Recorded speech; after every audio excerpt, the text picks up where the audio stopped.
Okay guys, isang napakagandang araw na naman sa inyo. Ayan, so ngayong araw na to, dito sa Usapang Business. Ayan, so pag-usapan natin, saan ba mas magandang ilagay ang pera para ito ay mabilis kumita ngayong 2026? Ito, pag-usapan natin, apartment versus pag-ibig MP2. Ayan, so ibig sabihin, risky versus safe na pag-invest ng pera mo. Ayan. So ito na mga katropa, puhunan sa apartment versus MP2 savings, real talk sa passive income dito sa Pilipinas mga katropa. So ngayong araw na to, pag-usapan natin kung mayroon kang 1 million o balak mag-ipon ng malaking puhunan, ang tanong mga katropa is, ipapagawa ko ba ito ng apartment o ihuhulog ko na lang sa Pag-ibig MP2 program? Sa video na to, gagawa tayo ng ultimate showdown mga katropa. Hihimayin natin ang puhunan, ang monthly na kita at ang sakit sa ulo na hindi sinasabi ng iba. Sa dulo, malalaman mo kung saan ba mas mabilis lalago ang pera mo ngayong 2026. Spoiler alert lang mga katropa, ang sagot ay nakadepende sa energy ng level mo. Let's dive in na mga katropa. Ito na. Ang katotohanan sa apartment business. Okay, pag-usapan muna natin mga katropa kasi ito yung paborito ng mga Pinoy, real estate. Para makapagsimula ng isang disenteng 4-door apartment sa probinsya o sa labas ng Manila, kailangan mo ng puhunan na hindi pababa ng 2 million to 5 million pesos. Kasama na ang lupa at construction dyan mga katropa ha. Pero take note lang ha, sa mga urban areas mas mahal na ang value ng mga lupa. Kaya mas mahal din ang i-invest ng mga katropa. Ito na. Sabihin na natin na ang upa sa bawat apartment na 4-door apartment is 5,000 pesos per month. May 20,000 ka buwan-buwan. Diba? So, ibig sabihin nito, mukhang malaki na yun, diba? Pero, teka lang mga katropa, bawasan natin yan ng maintenance, number 1, number 2, property tax, and number 3, yung tinatawag nating vacancy loss o yung buwan na walang nakatira.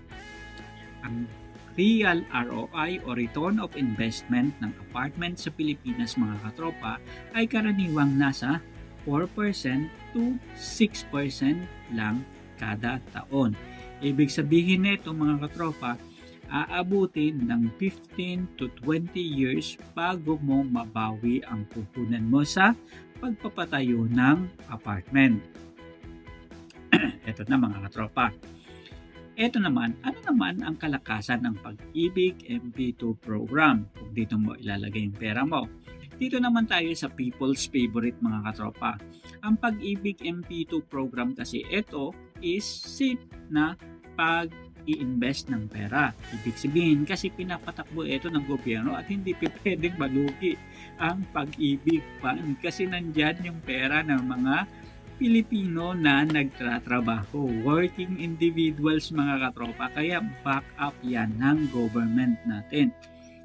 Now, bakit ito yung vlogger's choice mga katropa at laging trending itong MP2 program? Simple lang naman mga katropa kasi ito ay tax-free ang kita at government guaranteed ang capital mo mga katropa. Ibig sabihin hindi pwedeng bankrupt ito tulad ng SSS at GSIS kasi Pag-ibig Fund ito mga katropa.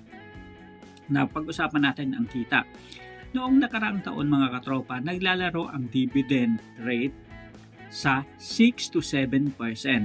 Ibig sabihin, kung ilalagay mo ang 1 million mo rito sa loob ng 5 taon mga katropa, ang pera mo ay magiging 1.3 hanggang 1.4 million dahil sa compounding interest. Wala kang kailangang pinturahan, wala kang kailangang singilin na nangungupahan at higit sa lahat mga katropa, wala kang babayarang tax sa kikitain ng pera mo. Ito ang definition mga katropa ng true passive income. Ito na mga katropa, side by side natin, apartment versus MP2 Pag-ibig. Diba? Kung nilagay mo yung pera mo sa apartment business o nilagay mo sa Pag-ibig MP2 program para wala kang sakit sa ulo na maniningil-ningil ka pa ng paupa, diba? So, eto na mga katropa. Pagdating sa effort, number 1, sa apartment is high, mataas. And yung may repair ka, may sisingilin ka, may singilan portion. And sa Pag-ibig naman mga katropa is 0, hulog lang. Ayan. Sa liquidity naman mga katropa is sa apartment, mahirap ibenta agad. Ayan. Sa Pag-ibig naman, may lock-in period na 5 years. Madaling ibenta mga katropa ang apartment basta kumpleto yung title and sa urban areas ha. Pero kung sa probinsya ka, medyo mahirap yan mga katropa dahil it will take time bago mo ito maibenta. And kung agaran mo naman itong ibibenta, yung apartment mo is maibibenta mo to sa medyo mababang price din dun, hindi dun sa price na talagang inaasahan mo na mataas na mataas. Now, number 3, pagdating ng risk factor naman is yung apartment pwedeng ma-damage at pwedeng magkaroon ng bad tenants na pwedeng masira agad yung apartment mo. Ma-damage sa mga calamities, bagyo at kung ano-ano pa. While sa Pag-ibig Fund naman, ang risk dito is very low. Medyo napakababa ng risk mga katropa o halos wala kasi government backup nga ito. Ibig sabihin protektado ito mga katropa and budgeted yung Pag-ibig ng government. And sa appreciation naman mga katropa is ang kagandahan lang sa apartment, tumataas ang halaga ng lupa over time. While sa Pag-ibig naman, fix ang dividend dito. Depende sa taon at kung ilang percent ang ilalagay na kinita ng Pag-ibig. Maaaring 6%, 7% o baka tumaas sa mga susunod na pagkakataon at panahon. O pwedeng bumaba maging 6% ulit. Depende yan mga katropa. Pero so far naman, ang Pag-ibig is dire-diretsong tumataas ang kanilang percentage rate mga katropa. So ibig sabihin mas tumataas yung magiging value ng pera mo habang tumatagal.